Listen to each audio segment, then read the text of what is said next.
quienes respaldaron en ese lugar.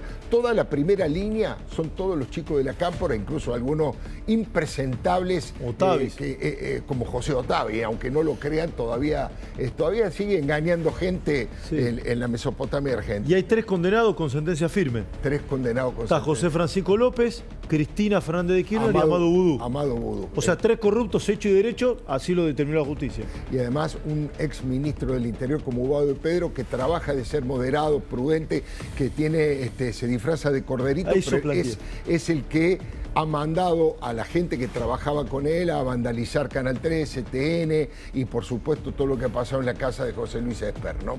No creo que ellos se muevan por las suyas, necesitan la orden de su superior, y el superior de esa gente en la Cámpora es Guado de Pedro, arriba Máximo Kirchner y arriba Cristina Fernández de Kirchner, ¿no? Sí.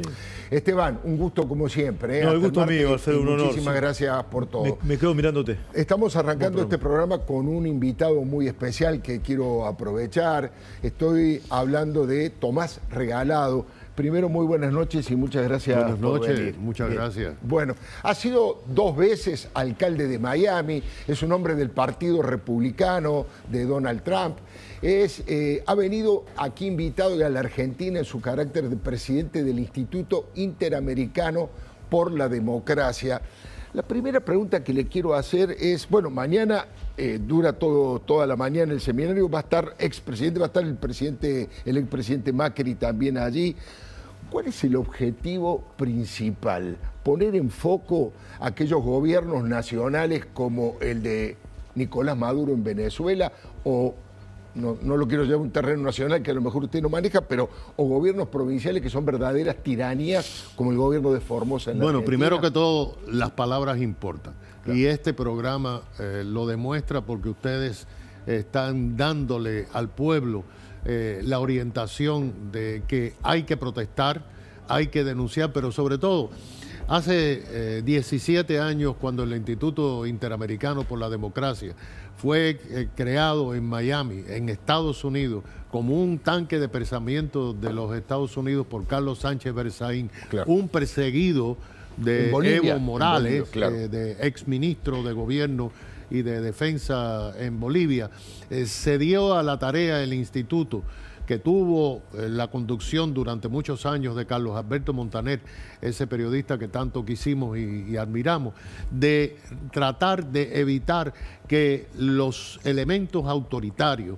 los comunistas, los socialistas o los que simplemente usan esa ideología para perpetuarse en el poder, reescribieran la historia. Sí. Porque han creado una narrativa donde nos han ganado a nosotros los que somos, entonces, partidarios de la democracia. Entonces la política es mala, los políticos son malos, los ricos hay que destruirlos, los elementos que traen inversiones son para avasallar al pueblo, y eso les permite a ellos crear un ambiente de dependencia por parte del pueblo, que es lo que han hecho en Cuba, lo que han hecho en Nicaragua, lo que han hecho en Venezuela.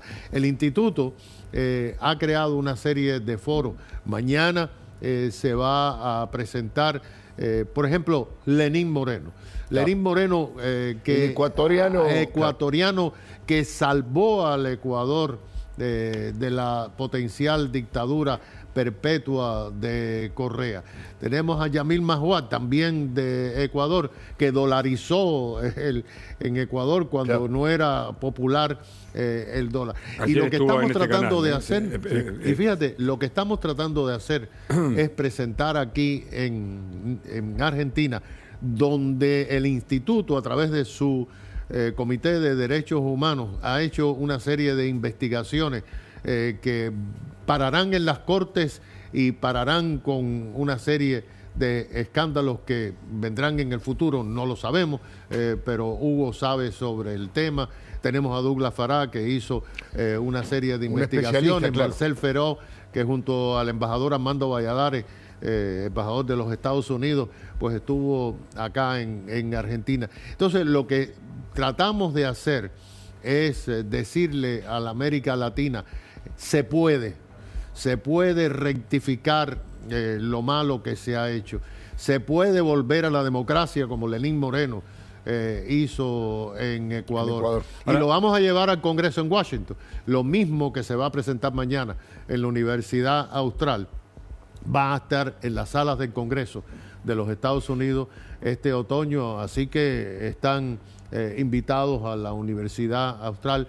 Va a ser un día muy interesante porque tenemos la presencia, incluso han venido desde Miami varios jóvenes estudiantes de gobierno de la FIU, tenemos profesores y tenemos el concurso de Infobae también. Quería hacer una pregunta, porque sé que ustedes siguen a la Argentina, pero particularmente lo que ha pasado en Santiago del Estero con la usurpación de tierras, bueno, lo de Formosa creo que también lo conocen. Claro. ¿Ven con peligro, digamos, lo que nosotros llamamos cierto feudalismo en la Argentina, ciertos líderes tiránicos o antidemocráticos, si vale la expresión? Bueno, lo que pasa es que el Instituto Interamericano ha invertido recursos, tiempo y sobre todo mucha pasión para tratar de hacer esa investigación.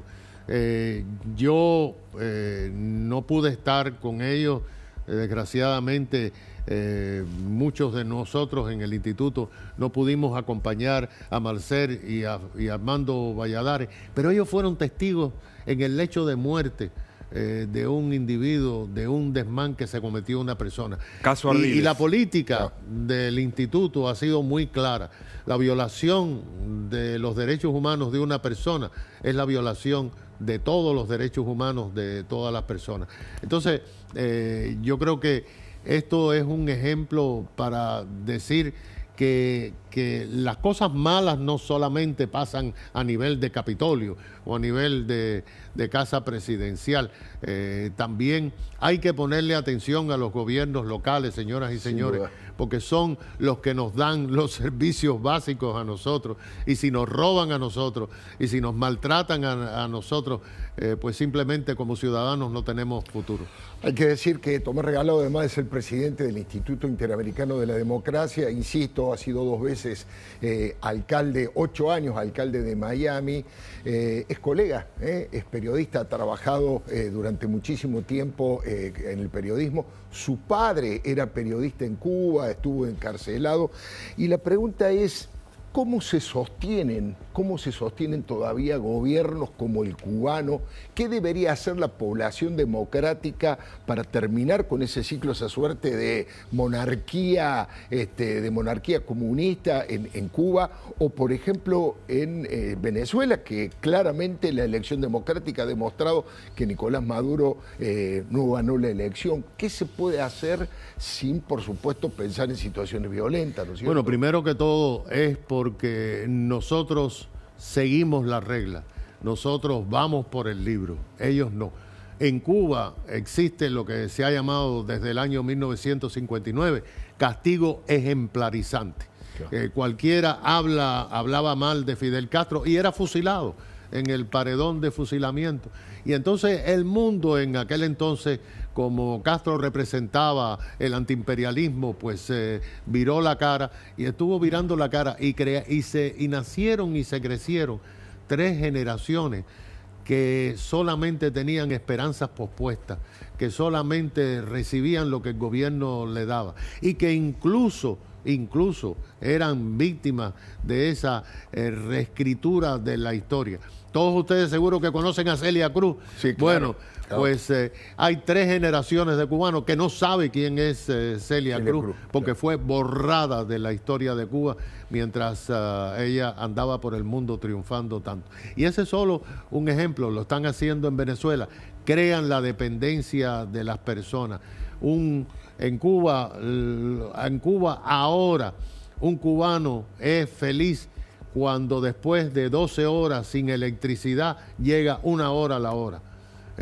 Es nosotros que vivimos en sociedades que son como deben ser, consideramos inaceptable e intolerable vivir en una sociedad así, pero han creado una nación que simplemente lo único que le interesa es votar con los pies, irse del país. Ahora, Regalado, yo quería preguntarle en ese sentido, porque usted dice, nosotros vamos por las reglas, by the book, digamos, en relación con estas dictaduras de la región, mencionaba el caso de Venezuela o el caso de Maduro, pero uno piensa en los organismos como la OEA, en los pronunciamientos que además caen en saco roto, la comunidad internacional diciendo que era ilegítimo este nuevo periodo de Nicolás Maduro porque ni siquiera fue capaz de mostrar lo que era un absurdo, igualmente no hubiera servido de nada, las famosas actas de votación, y ahí está.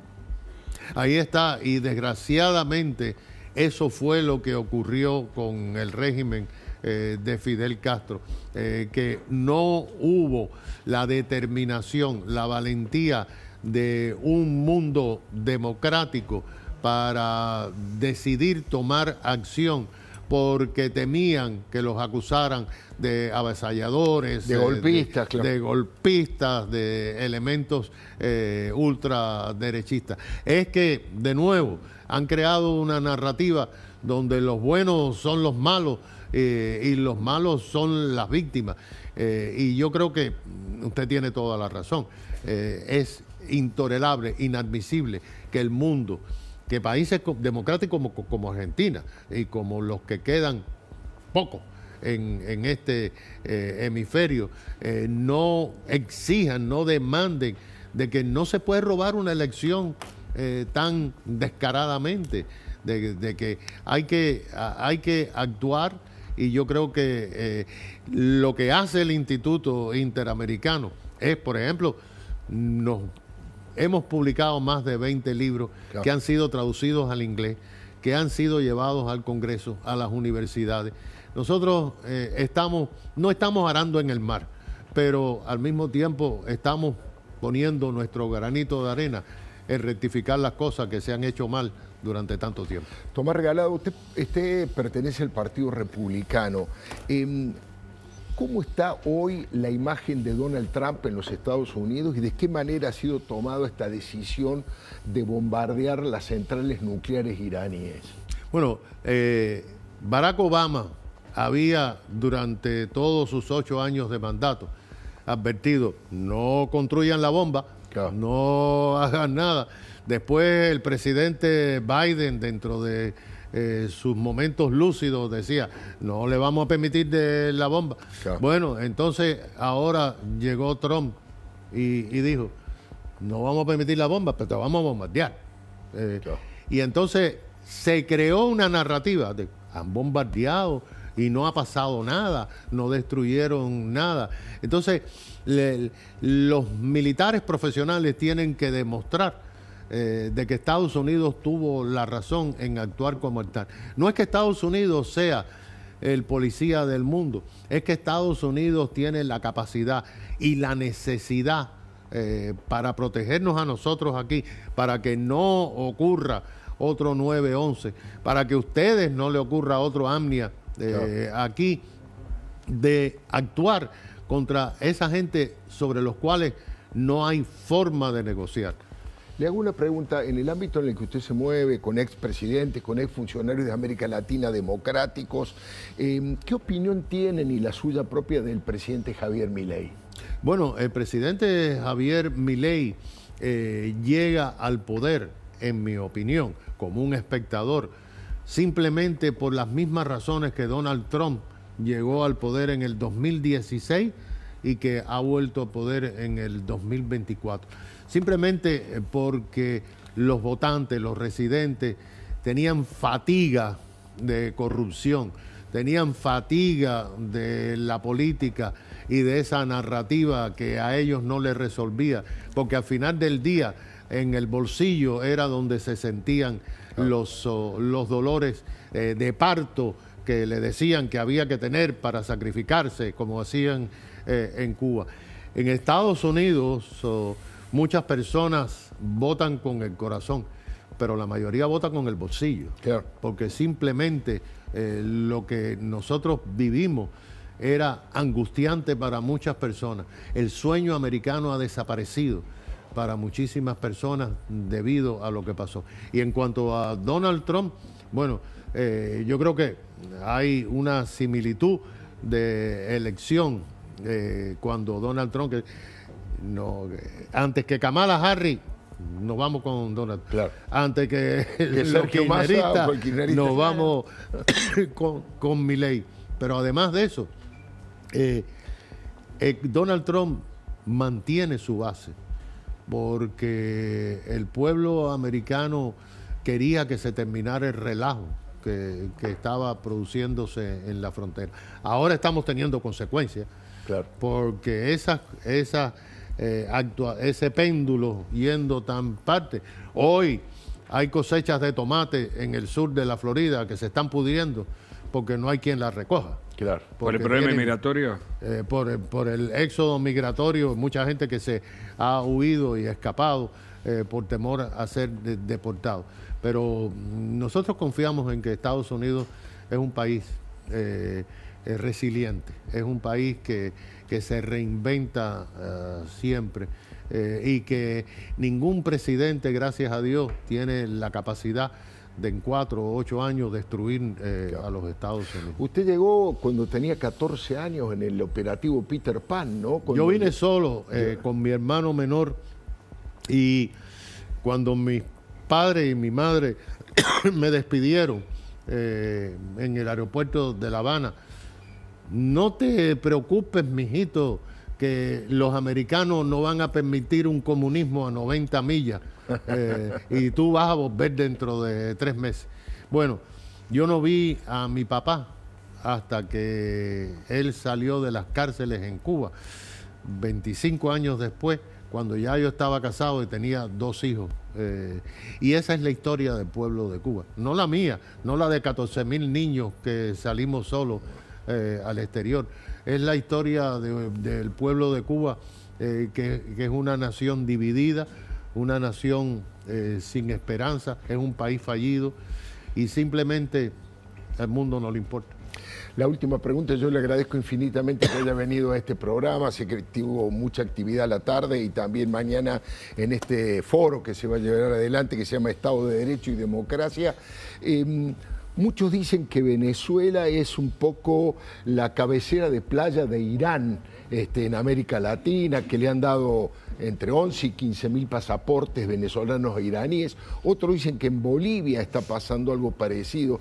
¿Qué información tiene usted respecto de la presencia de grupos como Hezbollah o grupos terroristas en América Latina? Por suerte, tenemos un secretario de Estado, Marco Rubio, de los Estados Unidos, Marco Rubio, que sí sabe la realidad. Marco Rubio, desde que comenzó su carrera como representante estatal, como un representante, se dedicó a informarse, a prepararse de la situación de la América Latina. De hecho, Marco Rubio fue, cuando era miembro de la legislatura estatal del estado de la Florida, uno de los primeros que comenzó a denunciar a los institutos confucios que estaban llegando a las universidades de los Estados Unidos pagados por el gobierno chino.